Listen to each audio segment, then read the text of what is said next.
အားလုံးပဲမင်္ဂလာပါ ADHFC မှာနေပြန်လဲကြိုဆိုလိုက်ပါတယ်ကျွန်တော်တို့ခုပဲပြီးသွားတဲ့ဒီ Champion League အစောပိုင်းပွဲတွေထဲမှာဒီပေါ့နော် Arsenal အသင်းနဲ့ဒီ Slavia Praha ပေါ့နော်ကျွန်တော် Slavia Prague လို့လည်းခေါ်တယ်အသင်း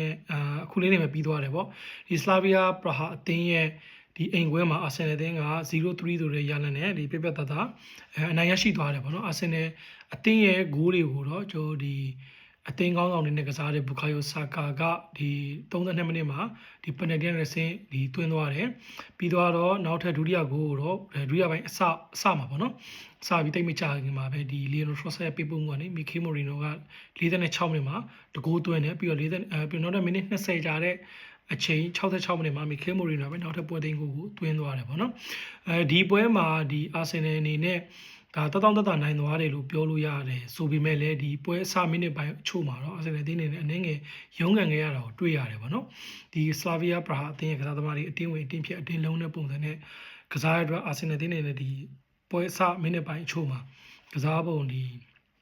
ကစားဝတ်တဲ့ဖို့အတွက်အနေငယ်လေးရုန်းကန်ခဲ့ရတယ်ဆိုပေမဲ့လည်းနောက်ပိုင်းပွဲချင်းကြလာတဲ့အများဒီအာဆင်နယ်ကပွဲကိုပဲအကောင်းဆုံးထိချုပ်ကစားသွားနိုင်တယ်လို့ပြောလို့ရတယ်ပေါ့နော်အာဆင်နယ်အသင်းရဲ့ဒီဂိုးမရှိsorry ဒီကိုပေးကိုမရှိဒီပွဲစဉ်နောက်တဲ့ပွဲလို့ပြောလို့ရတယ်ဒါပေမဲ့လည်းဒီပွဲပြီးကန်ဒီမှာဘန်ဟွိုင်းနဲ့ဒီ Slavia Praha တဲ့ကစားသမားဒီ Arsenal တဲ့ဒီ penalty area ပေါက်ဆဲမှာဘောလုံးရှင်လို့ရင်းနဲ့ foul ဖြစ်သွားလားလို့ပြောနော်ရှင်ခုန်လိုက်ရသေးတယ်ဒါပေမဲ့လည်းဒိုင်ယာ VAR ကြည့်ပြီးတော့ဒါ penalty မဟုတ်ဘူးဆိုပြီးတော့ဒီ penalty မပေးခဲ့ဘူးပေါ့နော်အဲ့တော့ဒီပွဲစဉ်က Arsenal တဲ့အတွက်တော်တော်လေးဟိုကောင်းမွန်တဲ့နိုင်ပွဲလို့ပြောလို့ရတယ်ဘာဖြစ်လို့လဲဆိုတော့တိုက်စစ်မှုတွေတရားမှမရှိတော့တိုက်စစ်မှုတရားမှမပါဘူးဒီဘက်မှာစစ်တိုက်စစ်မှုစစ်တရားမှမပါဘူးဗောနော်ကျွန်တော်ဒီ Kai Havertz ပြီးတော့Jesus ကပြီးတော့ Victor Gyökeres အာဆင်နယ်ရဲ့တိုက်စစ်မှုတရားမှမပါဘူးကျွန်တော်ရဲ့ဒီခစ်သစ် R9 ပေါ့ဗျာအာဆင်နယ်ရဲ့ R9 ဒါမီခေမိုရီနိုရှိတယ်သူကဒါကျွန်တော်အာဆင်နယ်ရဲ့တိုက်စစ်ကဂိုးရခဲ့တယ်ပေါ့ကျွန်တော်တွေ no Havertz